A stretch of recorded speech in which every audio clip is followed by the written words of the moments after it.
Assalamualaikum warahmatullahi wabarakatuh. Perkenalkan, kami dari kelompok 7 yang beranggotakan saya Nursa Putri, Saya Priscilia Sudarma.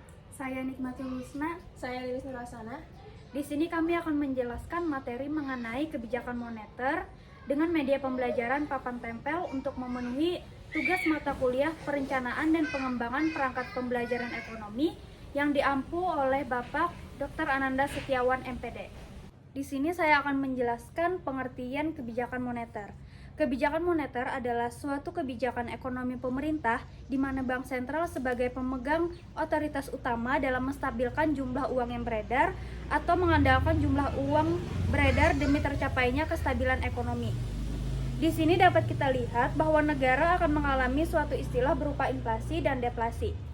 Inflasi adalah peningkatan umum dan berkelanjutan dalam harga barang dan jasa dalam jangka waktu tertentu.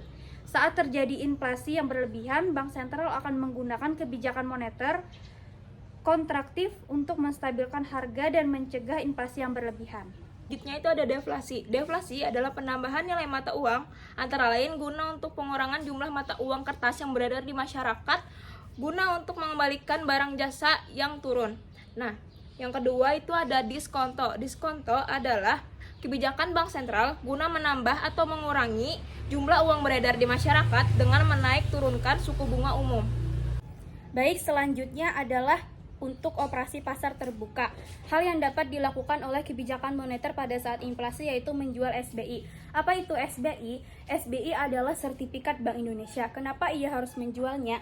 Hal ini dikarenakan agar uang masyarakat terserap sehingga Bank Indonesia dapat menjual SBI dan masyarakat dapat membeli SBI sehingga jumlah uang yang beredar akan dapat dikendalikan. Sedangkan pada saat deflasi yaitu dengan membeli SBI. Hal ini dikarenakan kelesuan ekonomi atau jumlah uang yang beredar, sehingga bank sentral dapat membeli sertifikat Bank Indonesia atau juga surat-surat berharga lainnya. Selanjutnya pada kas ratio yang dapat dilakukan untuk mengatasi inflasi yaitu meningkatkan cadangan kas. Hal ini dapat mengurangi inflasi. Sedangkan pada deflasi yaitu dengan menurunkan cadangan kas. Hal ini dapat meningkatkan aktivitas ekonomi dan mengatasi masalah deflasi. Baiklah, selanjutnya dalam kebijakan moneter yaitu ada kredit ketat, kredit selektif, dan kredit longgar. Kredit ketat. Dalam implementasi kebijakan moneter, kredit ketat merujuk pada pendekatan yang ditetapkan oleh bank sentral atau otoritas moneter untuk membatasi ketersediaan kredit dalam perekonomian.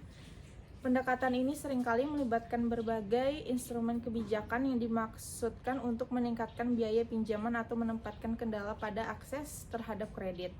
Secara umum, kredit ketat dalam kebijakan moneter sering diadopsi untuk mengendalikan inflasi yang tinggi atau mencegah munculnya gelembung aset yang tidak diinginkan. Namun, dampaknya juga dapat dirasakan dalam bentuk penurunan belanja konsumen dan investasi bisnis yang dapat menghambat pertumbuhan ekonomi.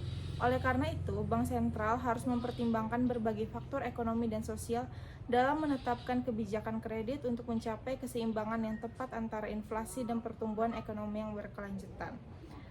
Terus yang kedua yaitu ada kredit selektif.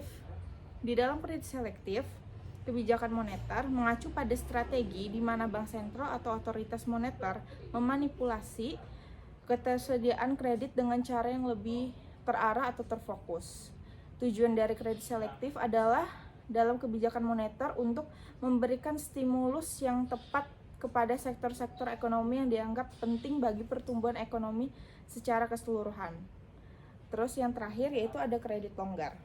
Dalam konteks kebijakan moneter, kredit longgar adalah strategi di mana bank sentral atau otoritas moneter meningkatkan ketersediaan uang dengan cara menurunkan tingkat suku bunga atau melonggarkan persyaratan kredit. Tujuan utama dari kredit longgar adalah untuk merangsang belanja konsumen dan investasi perusahaan yang pada gilirannya dapat mendukung pertumbuhan ekonomi. Dengan menurunkan biaya pinjaman, bank sentral berharap untuk mendorong masyarakat dan perusahaan untuk meminjam lebih banyak untuk melakukan pembelian barang dan jasa atau melakukan investasi dalam proyek-proyek produktif. Sekian penjelasan dari kami mengenai kebijakan moneter. Salah hilap mohon maaf. Wabillahi taufik wal hidayah. Wassalamualaikum warahmatullahi wabarakatuh. Jangan lupa ditonton guys videonya. Like, comment, and subscribe. Dadah.